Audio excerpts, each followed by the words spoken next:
everybody, and welcome back to another episode of Journalist Talk. And today I have here with me Luisa Rodriguez. She's a digital content producer for Cali 93.9, and she's also an entertainment news journalist and host for Chicano Hollywood. Thank you so much for coming. Hello, Bea. Thank you for having me. I'm super excited to be on your show. Let's go. I'm very excited to have you here. And as the first thing that I always do with my guests, could you give my listeners a brief biography about yourself? Yes. So like you mentioned already, I work in the entertainment industry. And prior to that, I was a CSUN student. I graduated, so I'm an alumna from CSUN Journalism College. Now I just focus on work, creating content, and yeah, pretty much that. There you go. That's a good intro. It's good. Everybody describes themselves like in a different way, so that is yours. Yes. My first question to you would be, how did you get into journalism? Okay, so the way that I got into journalism, actually, I knew I wanted to be in this industry, and I knew that I wanted to kind of be on TV. But I didn't know how. So when I first started, I thought it was through acting. But so I was taking multiple classes in LACC. And one day I was watching the E-News, which is the Oscars. They cover the E-News, the red carpet. And when I was watching it, my mom's friend was over that day. And she was like, oh, you love watching this, because I watch it every day. And I told her, yes, this is the thing that I would love to do. But I didn't know what it was called at the time.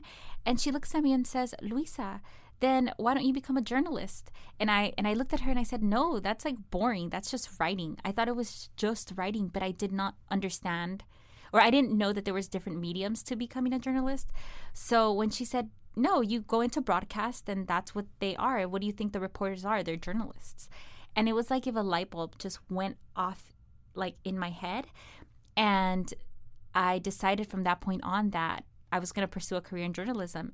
And that week I went to my counselor. I told her I want to be a journalist. Like, how can I get there? And so we did a roadmap of the classes I needed. And I transferred to CSUN and I joined all the possible classes, and I did everything that I could, internships, everything, just to pretty much get in this industry. So that's where it started. My mom's friend is the one who told me. There you go. Yeah. And you said that you did some internships while you were in college. Can you go a little bit on that? How was the experience? And also where? What did you do? Yes. So I interned at Power 106. That was my first internship. And I got that internship through a classmate. So he had interned there before. And I remember talking to him. We were actually in Valley View at the time. Like, I don't remember the class number, but we were sitting down and we were writing. And I mentioned to him, like, hey, I'm struggling finding an internship because it was hard. No one was taking interns. And I was very nervous because it was my last year. So for me, I felt like I need to get an internship now because I can't just go out into the workforce with no internship.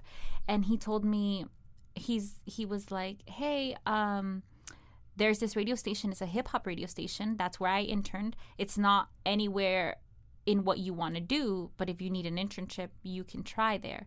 And I was so desperate for an internship that I said, okay, let me reach out. So I reached out. I got an interview, and that's how I got the internship. But it was through his connection because he reached out to the hosts of the morning show at the time for Power 106. And he said, hey, I have a classmate who I think would be good for this internship. And so he connected me to the hosts, and then the hosts interviewed me, and they decided that I would be a good fit for the show. So that's how I got my first internship. And through that, it opened multiple doors to other internships. I then got a second internship at Muse TV. And that was through another girl that was an intern there. And her name is Stephanie. She's amazing. And she mentioned to me about her friend being an intern at Muse TV. And I'm such a nosy person. So I Googled, oh, what is Muse TV? Because I heard TV and, I wanted to see what it was. But it was a social media platform, a digital media platform where they were doing interviews and they were going to red carpets, and that's what I wanted to do. So I just decided to reach out, because the worst thing they can tell me is no. So I decided to reach out, and they saw that I was already in an actual radio station interning, and that's how they took me to. So, yeah. Yeah, wow. Muse TV wasn't too strange when I was like researching about you. Because I feel like one of my friends also interned there. Because I was like, this is very like similar to something that I've heard. So I don't know. Yes. It might have been the same person or no. Probably. I don't know. Maybe. But you said that it was a hip hop radio station.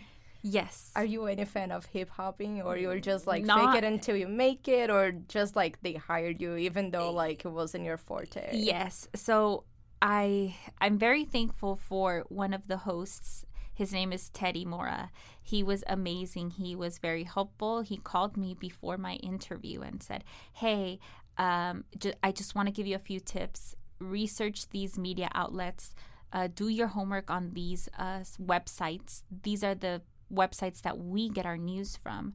So he kind of gave me like a outline of what I should look into, because he knew that hip hop was not anywhere near my strength or forte at all. Like, I did not know anything about hip hop aside from the main songs that they played on the radio, or the main like hit songs, And yeah, so I did my research. So it was thanks to him, but I didn't really know anything about hip hop. I was pretty new, like a noob. How about now? Are you a pro? No, actually, I'm pretty good now. I can name quite a few rappers, artists, all the trending stuff that is happening on social. I can, I'm up to date with most of the news, but I'm not a fan of, like, let's say, back in the days of the 90s, early 2000s. So I don't know all of hip hop, but I do know the current hip hop now. So I think if I can give anyone any advice in terms of like getting an internship, even if it's not your forte, or even if you don't know that, that type of it could be news or type of reporting, whatever the case is, just go for it, because you're going to learn on the spot. You're literally going to learn as you're doing it. So I learned as I was doing it. That's true. I tried out to do an internship in I think it was like a rap hip hop also radio station. And I have like cousins that they listen to like that type of music. So I was like, I can try to cheat and try like fake it until you make it, but I was like, that's definitely not something that I master. But like, if you ask me about Taylor Swift, yes. Oh yes, yes, know. Yeah, and I think just being up on everything pop culture, especially if you want to go into like the digital world of just news, editorials and all that. Just being well versed in pop culture or trending popular culture, because they're all gonna merge at some point. Like at some point, everything's gonna connect. Yeah, and thinking about it, working with entertainment can be kind of difficult because you are still a journalist, so you have to be objective in the story. Yes. But if you're doing entertainment, people sometimes they want to put their opinion on it. Yes. It's just like with sports, same thing. You have like a team that you like best than the other one, and how do you draw this line, and how you do it until now, like with your job? Yeah. So sometimes it can be hard because, like you mentioned, you want to put your spin to it, and in entertainment news, it's better if you kind of do, where I don't know if you've seen some social media pages where they'll tease certain stories like, oh, who's waiting in line for the new release of, I don't know, these Jordans that are coming out or something. It's very, you can tell that the writer or the person posting is a fan of whatever news they're giving. So it's very hard to stay kind of objective. One way that I do it is when I'm reporting a story or I'm posting a story, let's say it's about, just because I'm a reggaeton station, a Bad Bunny story. And instead of finding photos that kind of fit the narrative of whatever emotion I'm trying to convey, I try to find photos that are neutral, like Because if you've noticed, like TMZ, I'll give you an example. TMZ will post a photo if they say, Bad Bunny was caught kissing Kendall Jenner. Then they'll post a photo of Bad Bunny looking shocked. Like, they'll get photos to kind of convey subtly an emotion for you to feel like, oh my gosh, this famous is clickbait. Yeah, scandalous. Or so the way that I stay neutral is getting photos from Getty, but that are just headshots, trying to, so then the reader can form their own opinion, whether they care about that or not, or they're for that. So that's what I do. That's one way I do it. And also just reporting the news and not putting my like little sazon to it. Yeah. But, I feel like you can put some things like different. There's a few stories that we write at KCSN, like me and other writers, that, you can tease with a few songs of the person, like you're telling their story, but you like put a title of it. Yes. And I saw that it's like a very cool TikTok trend. Like, how many times can I put like Olivia Rodrigo or One Direction in my newscast or whatever? And I thought like I might do that someday. Oh, yes, that would be amazing. I think you can do it. I am still like a very beginner on TikTok, so I have like 4 videos of me like doing radio stuff. I know, but that's cool because you never know what's gonna hit, and that's something that I noticed too. Personally, on my TikTok, I posted 2 videos back to back, one on Friday, one on Saturday. The one on Friday was a simple video of me eating at Costco, and I wanted to try a TikTok trend. I posted the video, and it's at 30,000 views right now.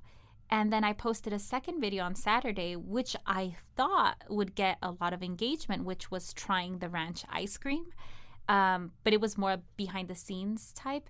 And that one only has 500 views. Oh. So, yeah. And so you never know. But I say that to say, post all your videos, girl. Like, post all of it. Funny ones, newsy ones, whatever you want to post, just post it, because you don't know what's going to be the video that someone might see and will say, oh, I like Bea, like I want her to intern with us, or I want to, let me reach out to her. So yeah, that is something that I remember from the Women in Panel Media that we brought you and 3 other former season alumni, yeah. And, you guys told us that everybody's watching everything that we do on social media. And that just, like, brought me an awareness. Not because I was doing, like, something wrong, but, like, I can post even more. And how is that experience for you? Did someone that hired you or that works with you ever told you, like, hey, I saw that I don't know how long ago, and I thought it was really cool? Yeah, so the way that I got my job with Chicano Hollywood was because they reached out to me. So we initially got in contact. I went to McDonald's was hosting their very first, like, award show, kind of, for filmmakers, because for Latino filmmakers. So it's called a Spotlight Dorado event. And so they already had their winner. This was a year-long process. So this was the final award to give this winner. I think it was $50,000. So they invited media to go out and to report this story and stuff. So I went. And there, in the after party, I connected with a girl who was from Chicano Hollywood. And so we followed each other that night. And then I left. I went home, thought nothing of it. I was posting my videos, my like real videos of entertainment news. And I got a DM one day from Chicano Hollywood telling me, hey, we would love for you to do something similar in our channel for us. We love the look that you have. We love the way that you report. Let's meet up. So I told them, okay, let's go to lunch. And we had lunch and we set up a schedule, and that's how we connected. And now I work with them in weekly videos about Latinos in entertainment. So yes, everyone's watching. You don't know who's watching your stuff. And then I also got someone reached out to me after I was announced with Chicano Hollywood. I guess they went to my page and they reached out and they wanted to do a podcast with me too. So again, post everything and anything related to what you do, what you want to do. Post it, because you don't know who's watching, and they do watch. Yeah, I love that. So please, if you're watching this, Yes, go follow Bea. Go look at all her I'm graduating in spring 2024. content. Yes. You know, you gotta do a selfless promo. All the Very time. shameful. No. I'm gonna put you on the story out with a big like at Bea. I'll put it a huge. Yes. I love that. And I wanted to touch a little more on Latina and women in media. Mm-hmm. We're both Latina. Yes. We're both women. And we're Yes. in media. Yes. So tell me more about your experience being part of like two minorities, if I may say it like that. Yes. And, you know, even so being like entertainment, I feel like people say that there's quite a lot of like male presence on it. How do you make your name on it? So yes, I think that the industry is changing now. At least for me personally in radio and where I work, the majority is actually women. Like our radio station is it's led by 3 women. So I think it's changing. It's not where it should be, but it's definitely not where it used to be. And the way that I kind of let my name be heard, or I stand in a room, let's say full of men or full of people who might doubt me, is I try to remind myself that I am there because I earned it, not because it was a mistake or not because it was I was lucky. No, it's because of all the hard work, all the emails, all the like conversations and networking things that I've done. It's so I deserve to be there, and I try to remind myself that. And even if I'm not confident, I remind myself to like keep my head high, kind of parallel to my legs, so I don't drop my chin, and I just try to remind myself that I'm meant to be there. And that's one way. And then also talking clearly and not very like slang or anything, just to show that I'm there because I want to work. I'm there because I know what I'm talking about. And it doesn't mean that I have to be the loudest person in the room, but it means that if I ever need to input an opinion or give my thought, then I say it eloquently, so where they notice that I know what I'm talking about.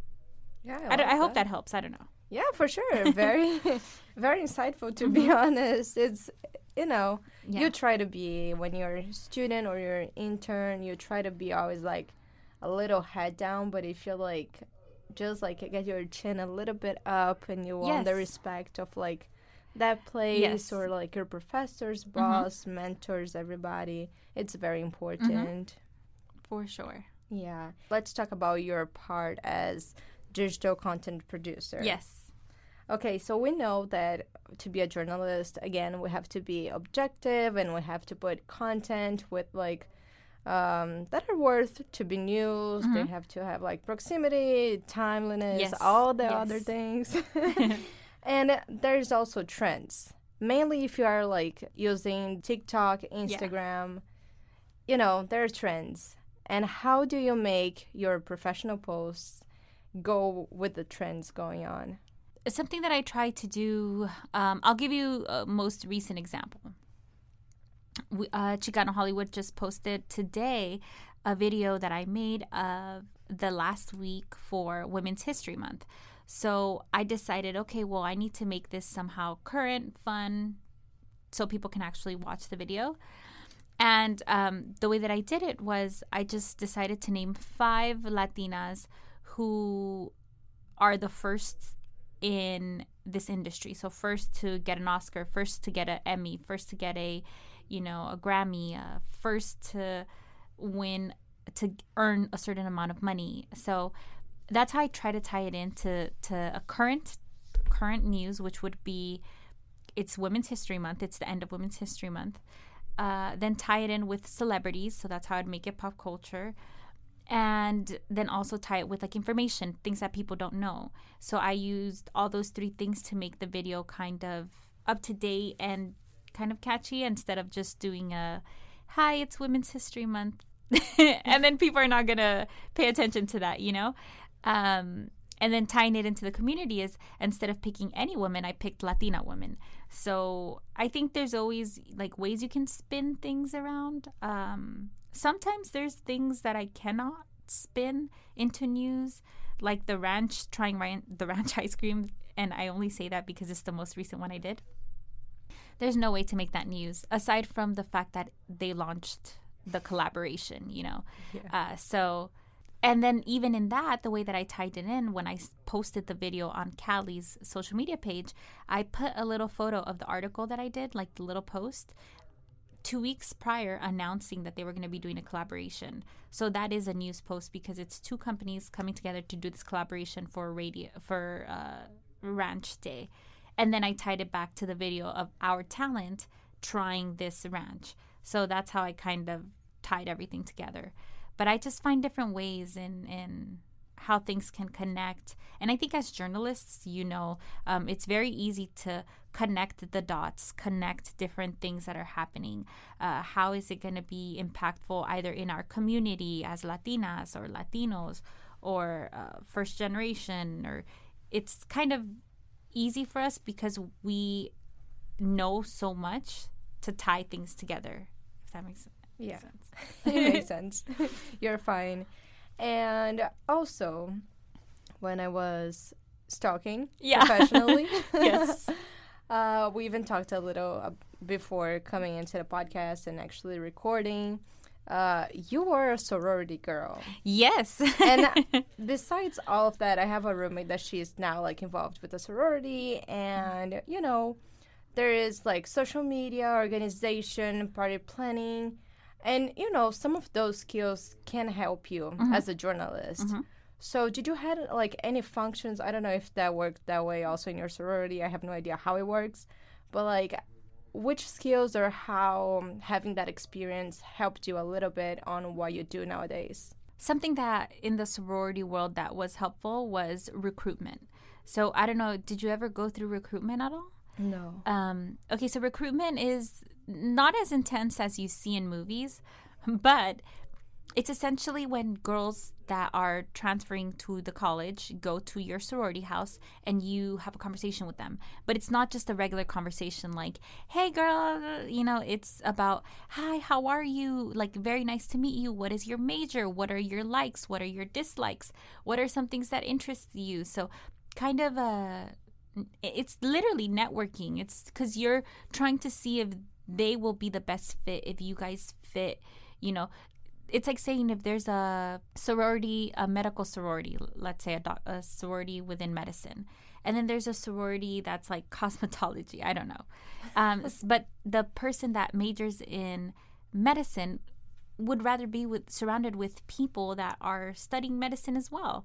And so it's kind of talking to girls, seeing how they vibe with other sisters. And it's not talking to just one girl. So we do a 10-minute rotation. It could be 10 minutes, 5 minutes. You talk to one girl, then you move on to another girl, then you move on to another girl. And then these girls also get to talk to different sisters. So they'll get to talk to one girl, then they get to talk to another girl, because every sister is so different that they get to see, oh, maybe I didn't click with her, but I really liked her, and I like that we have the same major. And so the sorority tries to put 5 different majors, and if we know that 15 girls are coming in for that round, then there'll be 5 girls with all different majors talking to each of these girls, So I would say that's how my sorority world helped me in learning how to quickly talk to people, connect with people, because you need to do that within not even 10 minutes, maybe 5 minutes, 10 minutes, be able to connect, talk, interact. So that's how I think sorority world really helped me, is through recruitment and doing it multiple times. Oh, yeah. Besides seeming like a very good networking place, this rotation that you were describing, it feels like a job interview as well. I don't know if that helped you preparing. You have to fit with the other person. If you don't fit for the job, it's like a disconnection. So. Yeah, for sure. I think it's kind of like you go back and forth. Also, it teaches you how to dress. So during recruitment, we're not going to just go in like not baggy pants, in like sweats and just any type of athleisure clothes. We want to dress our best, so whoever the girl that comes in and sees our house says, wow, I want to be a part of that.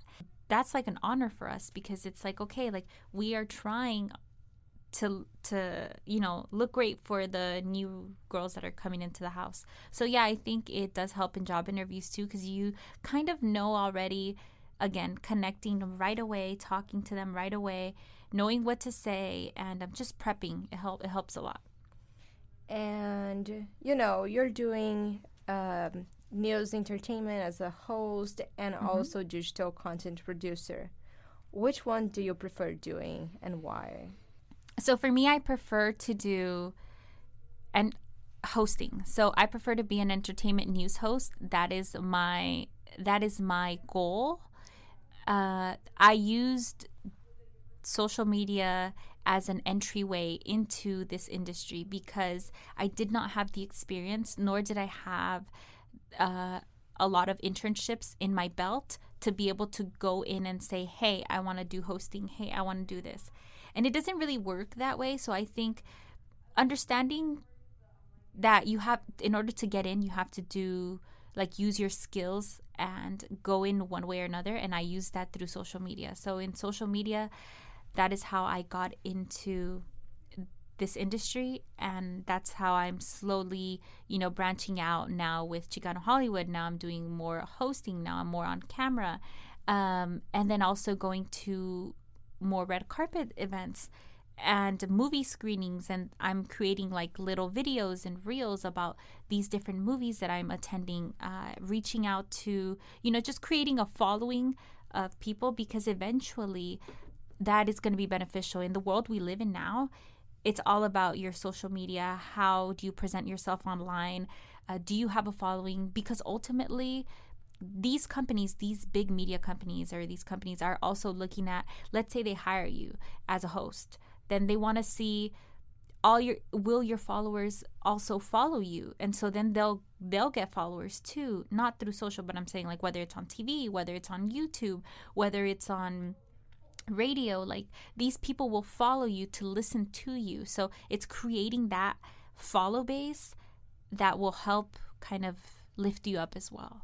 Yeah, that's great. And would you say that your social media was kind of like a personal project? For example, I have this podcast, which is something in the media that, it's out there. It's journalism I'm doing here.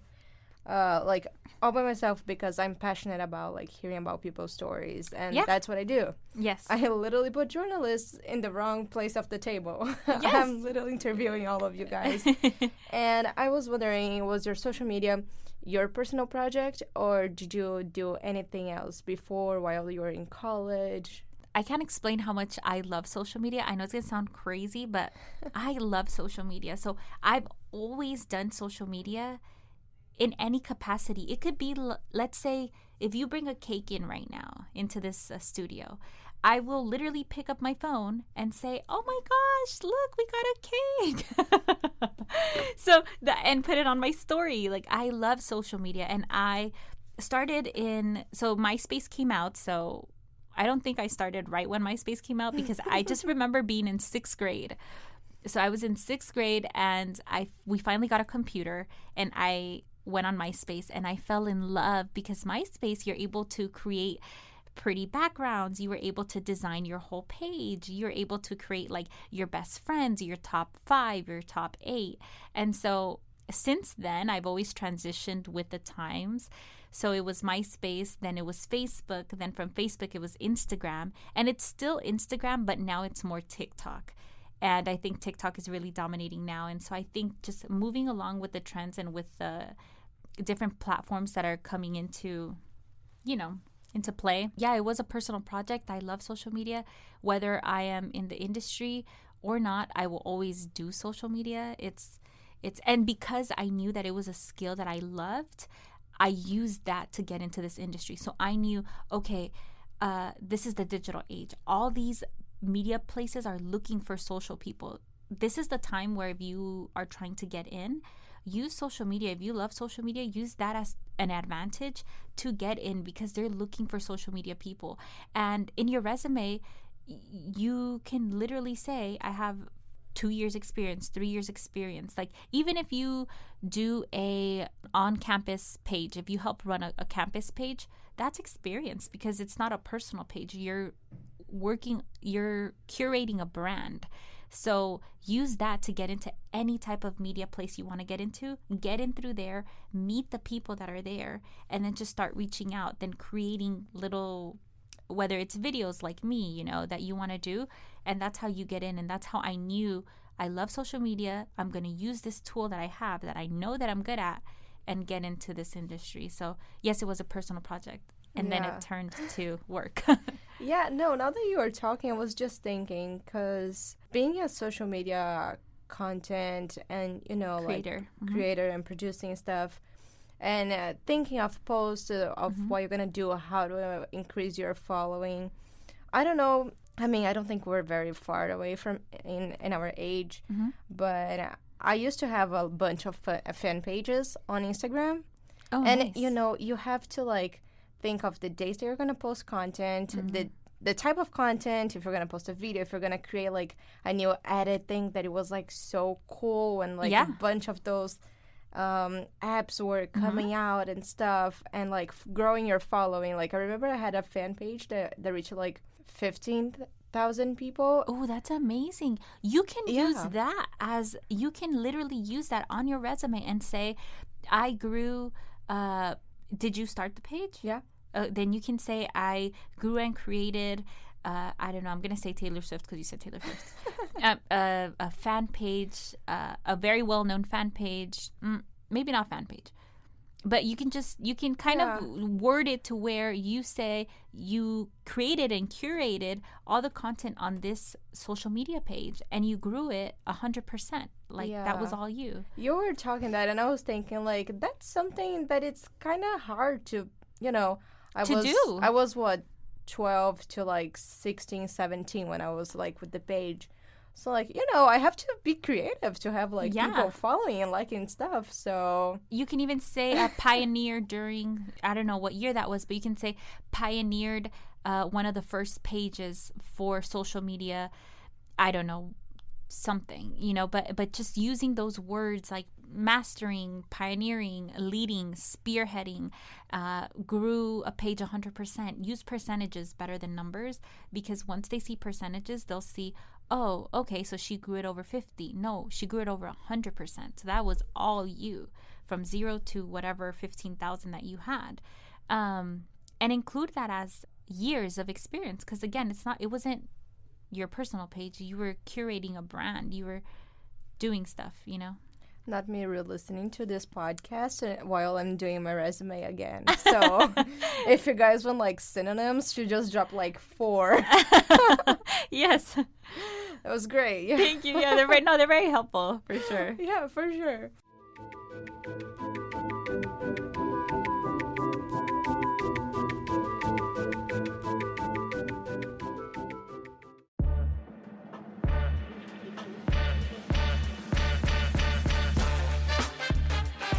Hey listeners, I have a great news for you. I'm here to incentivize you to create your own podcast just like me.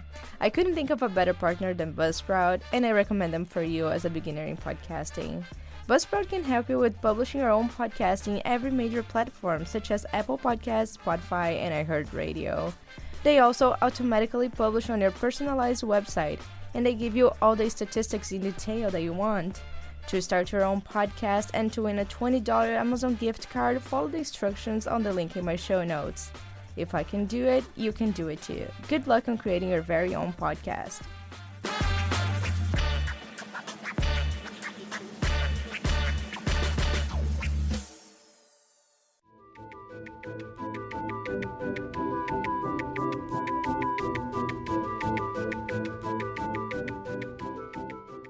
You said that you were covering red carpets and you have like a bigger access, I would say right now, like with celebrities, talents, and everything else. Have you ever got starstruck? Like when you were interviewing someone, or like that was like a blooper? Oh, or that something? was in a studio. I wouldn't say starstruck. I think I know a celebrity that if I were to ever meet, I could be starstruck, and that would be Viola Davis. I love her so much. If I were to meet her, I think I would like pass out or just fall to my knees and just cry or something, because she's amazing. She's a EGOT winner right yes, now. I know. She's the 18th EGOT winner. So I love her. So she would probably be a person that I would be starstruck for. But the rest of the artists that I've met quite a few. There isn't any. I would say probably when I got the job at Cali, I worked maybe 3 days later, 3 days after getting my job as the social media for Cali. They told me, okay, now you're gonna meet Angelica Vale. And I remember I was like, what? And I was so nervous because I knew that I was going to be the social media for the whole station, but I didn't know that I was also going to be for the morning show. So majority of my time would be morning show and then as well as the whole station. So I remember meeting her and I was like just like, oh my gosh, I'm going to be working with this woman. And, you know, she's a legend in Mexico and in Spanish television and, you know, in telenovelas. So I was really nervous, and I remember driving to work. So I met her, and I remember meeting her and telling her, "Hi, nice to meet you. How do you want me to call you?" Because everyone was calling her Angie, and then to me it was Angelica. It's Angelica Vale, and she was like, "Oh, you can call me Angie." And I said, "Are you sure? Whatever you want me to call you, I will call you." And she was like, "Yeah, Angie works." And I was like, "Okay, well, nice to meet you, Angie." And I shook her hand, and I was like, "Oh my goodness."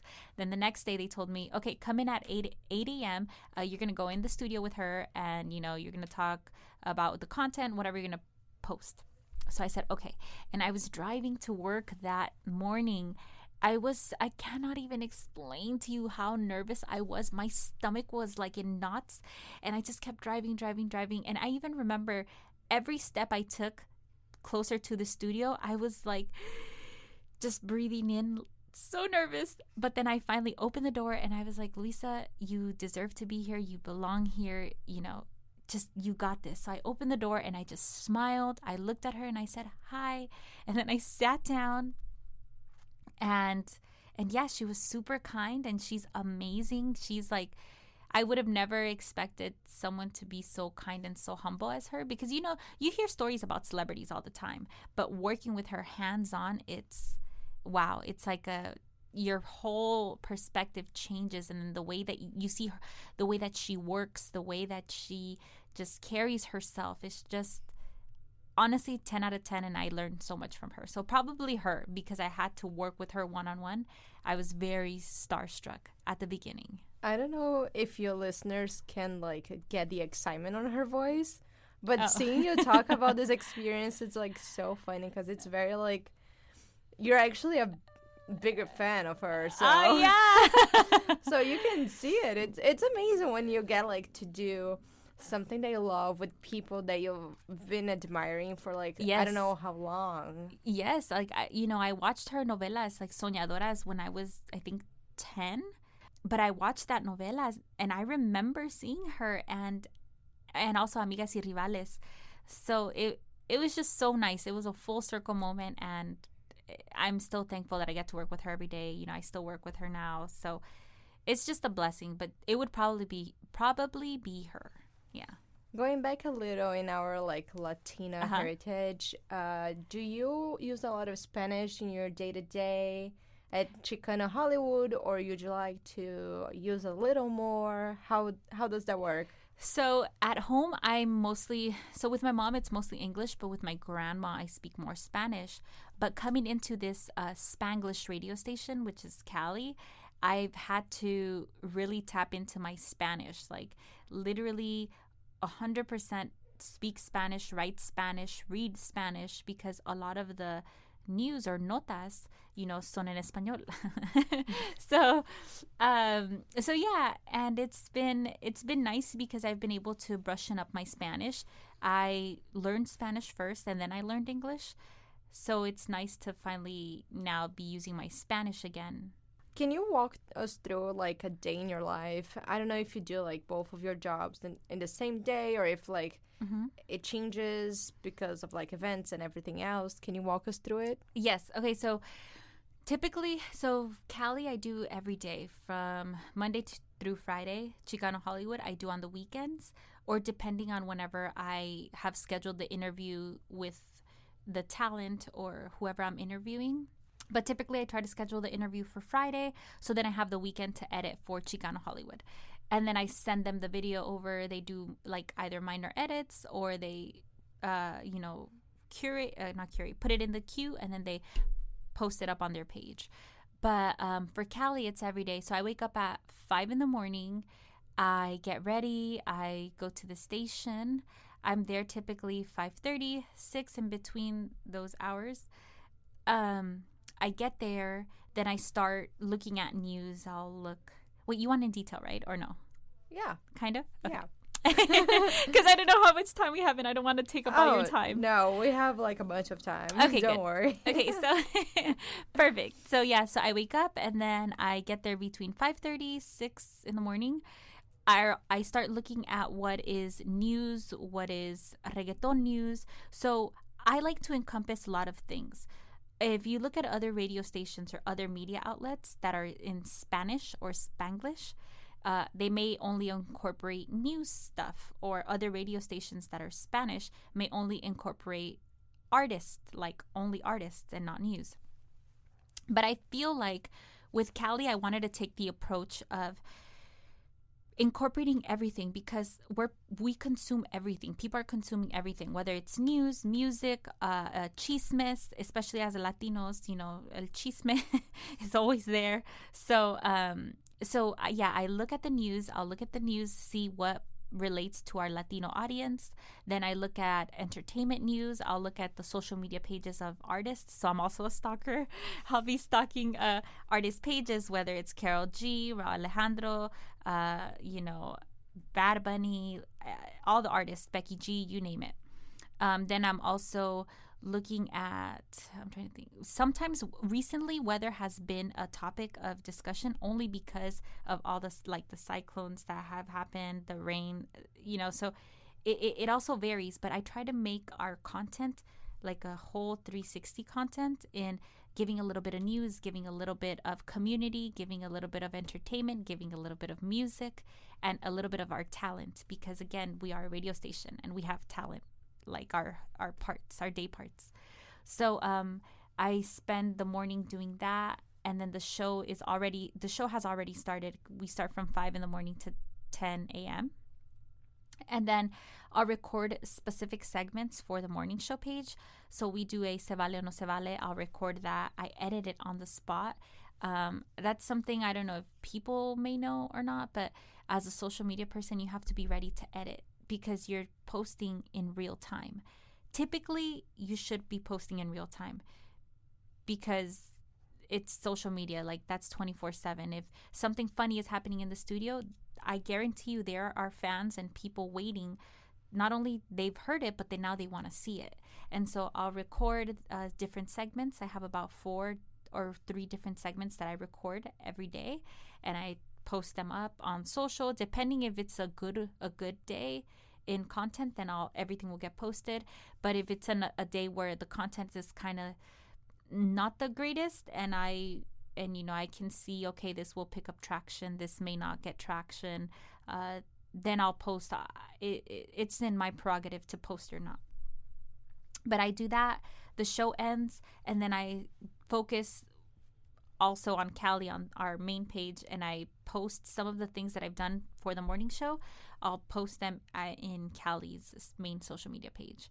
And then I do that. Sometimes we'll have interviews. I sit in the interview and I listen to whatever thing that is interesting, something that is happening. And then I take a note. Okay, this is going to be a social clip. This is going to do well. This is going to, I'm going to cut this up from 10 seconds to 1 minute and 30 seconds. Like, this is going to be the clip that's going to be well. So I'll do things like that, and I'm doing editorials or writing articles for that interview.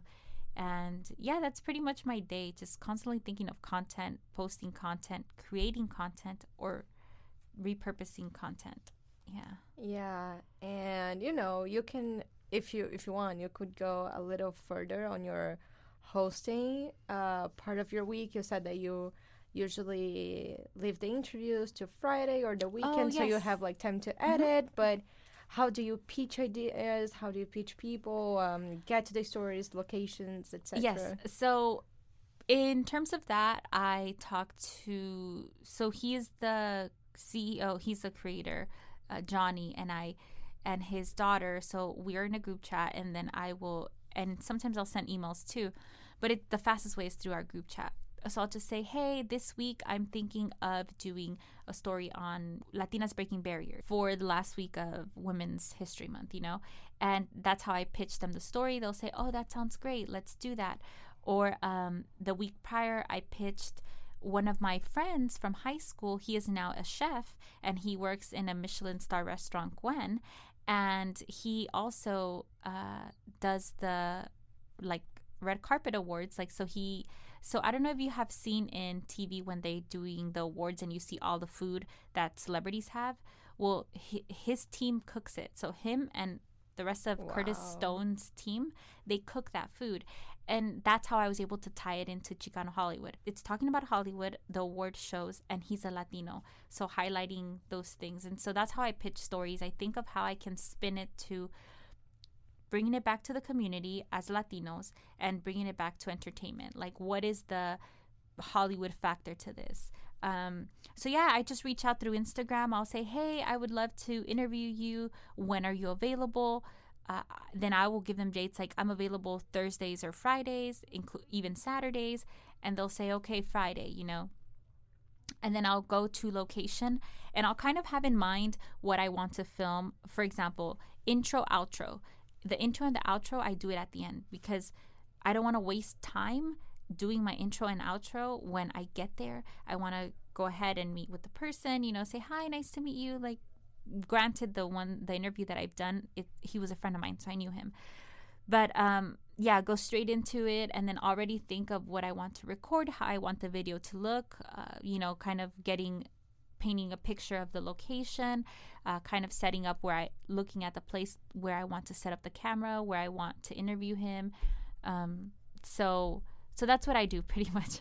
Just think of everything like how I want to set up the shot and the things that I'm going to ask. And since it's about them, I pretty much let them do all the talking. And once everything's done and I feel like I got enough B-roll, which I always get more than I need because you never know. Like, as I'm putting the audio in or I'm saying my script, you never know. It's better to have more B-roll than not have enough and have to reuse clips. That actually looks really bad. So please, guys, get a lot of B-roll. You heard it, everybody. Yeah. And then I do my intro and my outro on camera at the very end, just so I know, like, okay, I got everything that I needed to, and then I could just focus on my intros and outros. And yeah, that's how I do it. And then in the weekend, I take that time, either all of Sunday or all of Saturday. I'm at home, I'm drinking coffee, I'm relaxed, I'm editing, and because I already have a game plan of what I wanted to do, I just kind of already set it in, I record my voiceovers, and I put it over the reel. So it's nice. So far that's working for me, and I'm really liking that. But I would say find what works for you. Like, for me, that works. Doing weekends, putting the weekends for myself, that works for me. But if maybe someone else, it doesn't work. So just find what works and go with that. That is amazing that you work like 7 days of the week, basically, sometimes. Yeah. And, very admirable. Yeah. And honestly, I think because my end goal, I know what it is. There was this quote from Oprah. I don't remember exactly, but she said something of like along the lines of, as long as you know where you're going or you know what the goal is, nothing really is going to stop you. Maybe you'll take a small detour, maybe you'll tumble, but you're going to get back on it because you know that goal. So I kind of know what I want already. And in the days that I am tired, for example, tomorrow I have a movie screening to go to, and that's going to be right after work. And I work every day like 8-9 hours, sometimes 10 hours. I'm working like from the morning all the way till 5 p.m., 6 p.m. And then I just go to the movie premiere. But I remind myself, what is my end goal? Like, this little being annoyed or being like tired or being like exhausted, this is just temporary. Like, I know my end goal is so much bigger than this little moment where I just want to sleep. And what is the goal, if you don't mind me asking? No, and yeah. sharing with all of us. Yes. So my end goal is I can give you a scenario, exact scenario of how I see myself, and I think I'll probably cry or I'll realize my I've made it moment is it is the Oscars. I don't know what year, but hopefully soon. It's the Oscars, and I am standing in the side of behind the, what is it called? The stage? No, behind the guardrail, like where the reporters are. Oh, okay. So behind the rope, and I am with my microphone, and it says E-News, and I am interviewing all these amazing actors and actresses, and I'm talking to them about their movies and who are they excited to see and what are they wearing. And so seeing myself there, being a red carpet correspondent with a mic that shows E-News, I think I would just cry. And I would just realize, like, oh my gosh, like, I've made it. To me, that is I've made it. So working for E-News at NBC Universal, that would be wow. I love that for you. Yeah. And I hope that it happens really soon for I you. hope so too. In Yeah. God's name, that's my end goal, and that's the goal. Like, that is my goal. For sure. You already put it out there to the world. You put it out there here on the podcast. They're going to go back to your podcast. Literally, they're going to say, no, actually, I will watch. You're going to come back. Okay, but yes, as I'm going to. E-News reporter, Yes, okay? I'm going to come back. And also on my first show, I'm going to say, also, I just want to share this audio with you guys that I took back in on Tuesday, March 28th, 2023, with my friend Bea, and listen to this, guys. That's what I'm going to say. And it's 6:20 p.m., so there we go. Yes, you're going to see. It's going to happen. Oh, I'm so happy for you. Now I got super excited. Yes, yeah. Me too. But I'm still figuring out my main goal, but I want to do radio. Okay. And I love audio, podcasting, radio. That's like my jam. If I can do a little bit of like social media, that's also cool. That's why you're a very like important guest, because I'm using literally all the conversation so I can put like in my mind, like, set my focus and everything like that we are talking about today. I'll probably listen to this episode. I'm gonna hate listen to my voice, but it's gonna be worth it. Yes, and now we're gonna put it out there too. Again, it is 6:21, and we're gonna listen back to this episode when Bea has her own radio show, and she is going to. Do you want to do the mornings or afternoons? I like mornings. Okay, good, because mornings is like that's the number one show. It's the prime time. Yeah. So Bea's gonna have her morning show, and she's gonna be there, and then she's gonna have me on that show. Yes. Okay, perfect. So we're putting it out there too, guys. Yeah, just like living it out until someone like come and pick us up. Say, Yes, hey, yes. come here. Job time. Yes. And, unfortunately, I'm going to have to say that we're going towards the end of our conversation. Yes. And I just have two other questions. Okay. The first one is, what is your main advice for people getting into the industry right now? My tip to you is whatever skill you have, use it. It can be, let's say you love drawing. Well, guess what? They need a lot of graphic designers right now. They need people to post for social, like create graphics for literally anything. If you love, I'm trying to think, like me, social media. Well, guess what? They need a lot of social media people also in this industry. If you like video, if you like to take pictures, you're a photographer. Any creative medium, really, use that skill that you have as your advantage. And even if you don't have experience, create something on social media. It could be, start doing, whether it's free work or reach out to an organization and say, hey, I would like to do your social media, or I would like to create your flyers. Is that okay? I just want to get more experience. I want to have more, I want to get more experience. And before we finish, is there something else that you want to tell us? Any stories that we haven't discussed yet in the episode? No, I think you actually touched on everything. You're amazing. Literally got me so excited, talking about everything, my dreams, my goals, how I started, how my day-to-day life. So no, I think you did great. That's great. You're Thank amazing. You. You too. And so I just wanted to thank you so much, Luisa, for coming. And, I would cherish this episode because it's fantastic. Thank you so much. And for all of my listeners, don't forget to go to the show notes, check our website, go to our Facebook page, Journalist Talk, and Instagram, Bea Barros News. And I'll see you guys in the next episode. Bye.